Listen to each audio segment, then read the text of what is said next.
Hello students, अब हम start करते हैं प्रधानमंत्री कृषि सिंचाई योजना PMKSY और एग्रीकल्चर लेसन है, ये lesson number 13 in pulsarians economy for UPSC। तो चलिए स्टार्ट करते हैं। तो प्रधानमंत्री कृषि सिंचाई योजना ये लॉन्च हुई थी 2015 में as a centrally sponsored scheme, यानी कि जहाँ पे सेंट्रल इसको स्पॉन्सर करती है, सेंट्रल इसके लिए एक मेजर पार्ट कंट्रीब्यूट करती है मनी का। Where central state share will be कितना है, देखिए central state share it is 75 and 25 के रेशियो में, यानी कि 75 तो सेंटर 75% सेंटर शेयर करेगी कंट्रीब्यूशन इसमें और 25 करेगा स्टेट। और नॉर्थ ईस्टर्न रीजन और हिली स्टेट्स में शेयर जो है वो 90-10 का है, यानी कि सेंटर 19 और 90 और स्टेट 10 का परसेंट का शेयर करेगा किसमें, प्रधानमंत्री कृषि सिंचाई योजना के खर्चे में। तो गोल क्या है इसका, इसका गोल है कि जो फार्मिंग है उसमें वाटर की एक्सेस को बढ़ा दिया जाए, यानी कि जो कल्टीवेबल एरियाज है इरिगेशन के लिए, तो उसमें वाटर की जो यूज़ किया जाता है, यानी कि जो एफिशिएंसी है उसकी इंक्रीज कर दी जाए ताकि अच्छे से किसान अपने खेत में सिंचाई कर पाएँ। और इसके 4 मेन कंपोनेंट है। First is accelerated irrigation benefit programme AIBP। तो ये प्रोवाइड करती है फाइनेंशियल सपोर्ट। AIBP क्या करती है, स्टेट्स को फाइनेंशियल सपोर्ट प्रोवाइड किया जाता है ताकि वो मेजर और मीडियम इरिगेशन प्रोजेक्ट को कंप्लीट कर सकें, यानी कि नोडल मिनिस्ट्री इसकी कौन सी है, मिनिस्ट्री ऑफ जल शक्ति। अब इसके बाद हर खेत को पानी, हर खेत को पानी का एम क्या है कि जो पानी की फिजिकल एक्सेस बढ़े फार्म तक, यानी कि खेती तक पानी पहुंच पाए। नोडल मिनिस्ट्री इसकी भी मिनिस्ट्री ऑफ जल शक्ति है, तो ये मिनिस्ट्री आप जरूर से याद कर लीजिएगा। इसके बाद देखिए वाटरशेड डेवलपमेंट।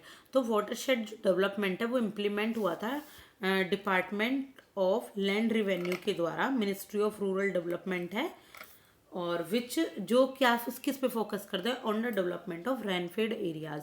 तो जहाँ रेनफेड एरियाज हैं, यानी कि जहाँ पे बारिश होती है, तो वहाँ कुछ वाटर शेड बना दिए जाते हैं वाटर को कंजर्व करने के लिए, ताकि जो ग्राउंड वाटर है ना वो रीजेनरेट हो सके।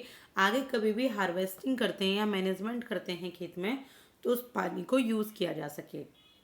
इसके बाद नंबर 4 इज पर ड्रॉप मोर क्रॉप, यानी कि ये इम्प्लीमेंट होती है department of agriculture and farmers welfare के द्वारा, और इसमें इनहेंस किया जाता है माइक्रो इरिगेशन की टेक्नोलॉजी को और वाटर सेविंग टेक्नोलॉजी को, यानी कि एक एक ड्रॉप की जो है एक एक ड्रॉप का ध्यान रखा जाता है ताकि ज़्यादा से ज़्यादा क्रॉप इंक्रीज हो।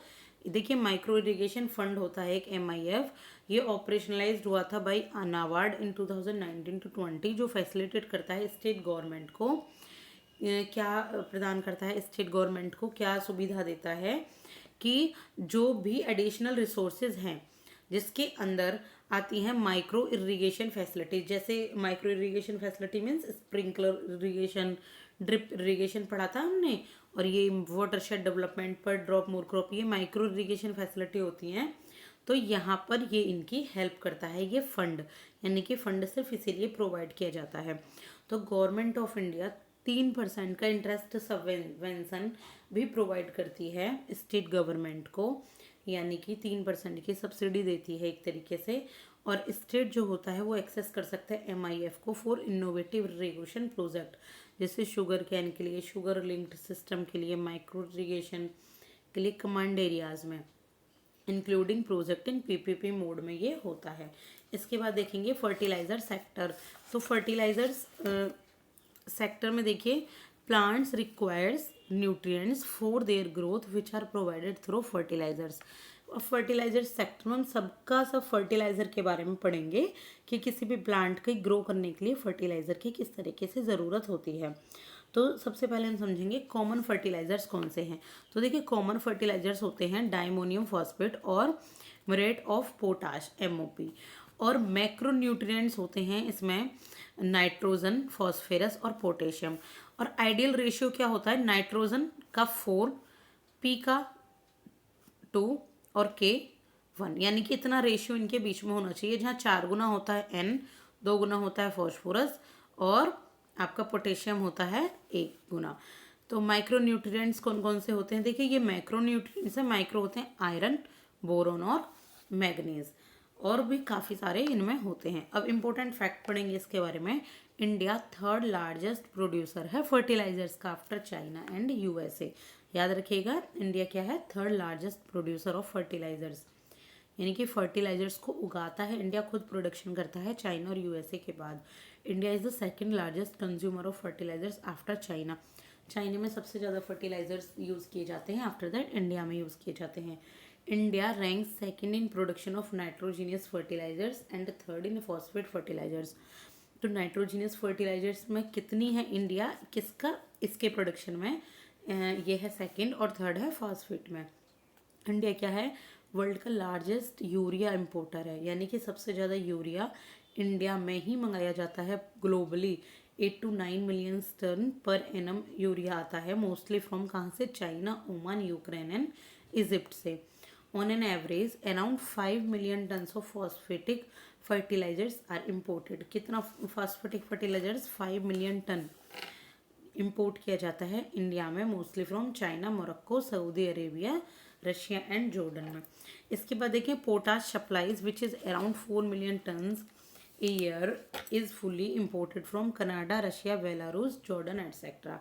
तो पोटाश की जो सप्लाई होती है अराउंड 4 मिलियन टन की, वो एक साल में आता है कहाँ से, Canada, Russia, Belarus, Jordan etcetera से। अब फर्टिलाइजर्स पॉलिसी पढ़ेंगे इंडिया की, तो दैट इज़ एक्सेसिव रिलायंस और केमिकल फर्टिलाइजर्स, यानी कि सबसे ज़्यादा जो निर्भर है India that is on chemical fertilisers पर, और promotion of alternative fertilisers, alternative fertilisers का भी प्रमोशन इसमें किया जाता है।